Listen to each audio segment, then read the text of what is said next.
Praise lord. బాగున్నారా? Happy Christmas, merry Christmas. ప్రభువును ఆరాధించండి. ఆయన లోకరక్షకుడుగా మన కోసమే పుట్టాడండి. మనం నశించిపోకుండా, మనం నరకానికి వెళ్ళకుండా, తన బిడ్డలో మనం కాబట్టి తన యొద్దకి మనం వెళ్ళాలని ఆయన ఆశతో మన కోసం ఆయన ఏడ్చి ఉన్నాడు. మనం ఏడ్చి ఉండాలి ఆయన కోసం. కానీ నా బిడ్డలు ఏమైపోతారో ఏమని ప్రభు మన కోసం చూస్తున్నాడు. ఇది నేను చిన్న పాట పాడుకుని వాగ్దానం చూసుకుందాం అండి. కమ్మని ఎలుగై నీ ఉన్నావులే, చెమ్మ చీకటి కెరటాలలో, చీకటి తెరలో సేదించినావు నీతి భాస్కరుడా, నీవు నాకున్నావు ప్రేమామృతం.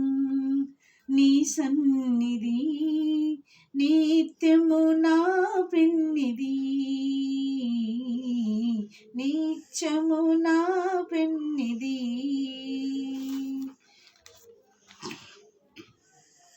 సామెతలు 8వ అధ్యాయము 17వ వచనం చూసుకుందాం అండి. నన్ను ప్రేమించు వారిని నేను ప్రేమించుచున్నాను, నన్ను జాగ్రత్తగా ఎత్తుకువారిని నన్ను కనుకొందురు. రెండు ఉన్నాయండి ఇక్కడ. ఆయన్ని ప్రేమించేవారు ఆయన ఏం చేస్తారంట? ఆయన్ని జాగ్రత్తగా ఎతుకుతారంట. నన్ను ప్రేమించేవారు నన్ను ప్రేమించేవారిని నేను ప్రేమించుచున్నాను, నన్ను జాగ్రత్తగా ఎతుకువారు నన్ను జాగ్రత్తగా కనుగొందురు. ఐశ్వర్యమును ఘనతలను స్థిరమైన కలిమియు నీతియు నా యొద్దున్నాయి. జాగ్రత్తగా ఆయన్ని మనం ఎతకాలి.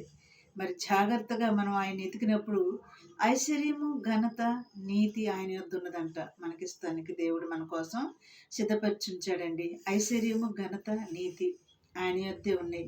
సర్వసంపదలు ఆయన యందే గుత్తములై ఉన్నాయి. అవి మన కోసమే కాబట్టి అవి తన పిల్లలకి సిద్ధపరిచుంచాడు. ఐశ్వర్యము ఘనతలు నీతులు మన ప్రభు మన కోసం సిద్ధపరిచాడు కాబట్టి అవి మనం స్వతంత్రించుకున్న వారంగా సిద్ధపాటు కలిగి ఉందాం. చిన్న ప్రార్థన అండి. స్తోత్రములు ప్రభా, ఇటు మాటలు మా రోజులు నీరుగట్టి పలింపు చేసి సహాయం చేయమని నజరేయుడైన యేసయ్య నామములో అడిగి వేడుకుంటున్నాం తండ్రి.